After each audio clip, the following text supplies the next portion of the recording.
Sveiki visi! Pati mintis apie regitros teorijos egzaminą daug kam kelia, tokį lengvą nerimą, tiesa? Bet viskas gerai. Šiame aprašyme tiesiog žingsnis po žingsnio pereisime per visą procesą. Tikslas, kad egzamino diena streso būtų kuo mažiau, o pasitikėjimo savimi kuo daugiau. Gerai, tai kyla tas didysis klausimas. Kaipgi sėkmingai įveikti teorijos egzaminą? Būtent į jį ir gilinsimės.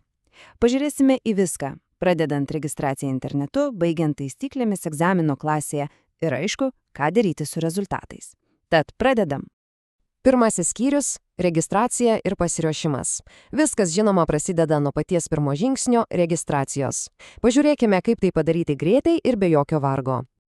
Pats procesas tikrai labai aiškus ir paprastas. Tiesiog reikia sekti šiuos 5 žingsnius regitros svetainėje.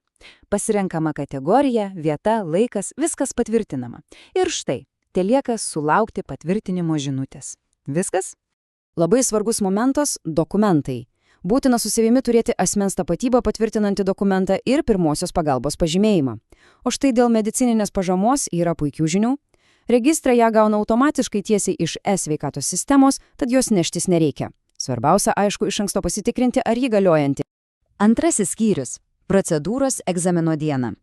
Taigi, registracija sėkminga, dokumentai paruošti, kas toliau? Pažiūrėkime, kas laukia atvykus į patį egzaminų centrą.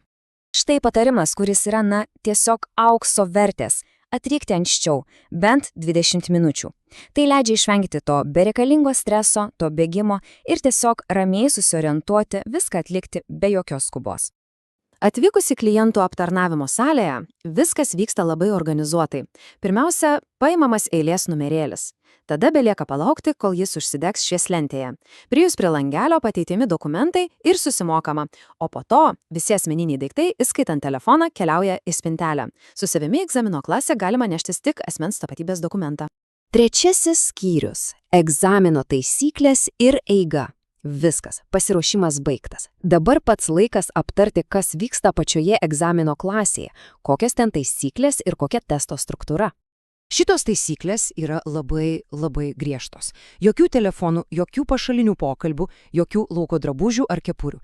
Ir svarbiausia, reikia žinoti, kad visi egzaminai yra filmuojami. Tai reiškia, kad bet koks bandymas sukčiauti tikrai bus pastebėtas, o egzaminas iškart nutrauktas. O dabar apie patį populiariausią B kategorijos egzaminą. Kokie skaičiai jie apibūdina? Pažiūrėkim. Taigi, laukia 30 klausimų rinkinys. Jie apima pačias įvairiausias kelių eismo taisyklės temas. O laikas skaičiuojamas labai paprastai. Kiek klausimų, tiek ir minučių. Vadinasi, kiekvienam klausimui apgalvoti skiriama po 1 minutę. Štai ir lemiamas skaičius. Norint išlaikyti egzaminą, reikia teisingai atsakyti į ne mažiau kaip 80% klausimų. Paprasčiau tariant, galima padaryti ne daugiau kaip 6 klaidas. O čia be galo svarbi detalė. Tiesiog kritiškai svarbi. Kai kurie klausimai gali turėti kelis teisingus atsakymų variantus. Ir kad klausimas būtų užskaitytas kaip teisingas, privaloma pažymėti visus teisingus atsakymus. Jei bus pažymėtas tik vienas iš 2 arba netyčia paspaustas bent vienas neteisingas variantas, visas atsakymas bus laikomas klaida. Ir štai puikiai strategija, kurią verta prisiminti.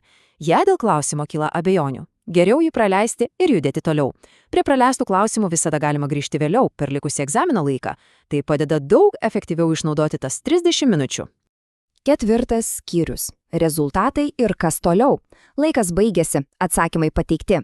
Iškart po egzamino pabaigos kompiuterio ekrane pasirodo rezultatas. Pažiūrėkime, ką jis reiškia. Yra 2 galimi scenarijai. Jei ekrane matomas žodis išlaikyta, valijo sveikinimai.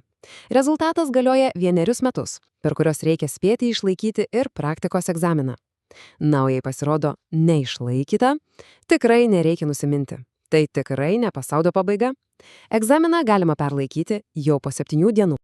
Štai ir viskas. Dabar visas teorijos egzamino procesas turėtų būti daug aiškesnis. Tikimės, kad šis aprašymas padėjo jaustis drąsiau. Svarbiausia, žinoma, geras pasiruošimas ir ramybė egzamino metu. Linkime didžiausios sėkmės tiek teorijos, tiek būsimame praktikos egzamine.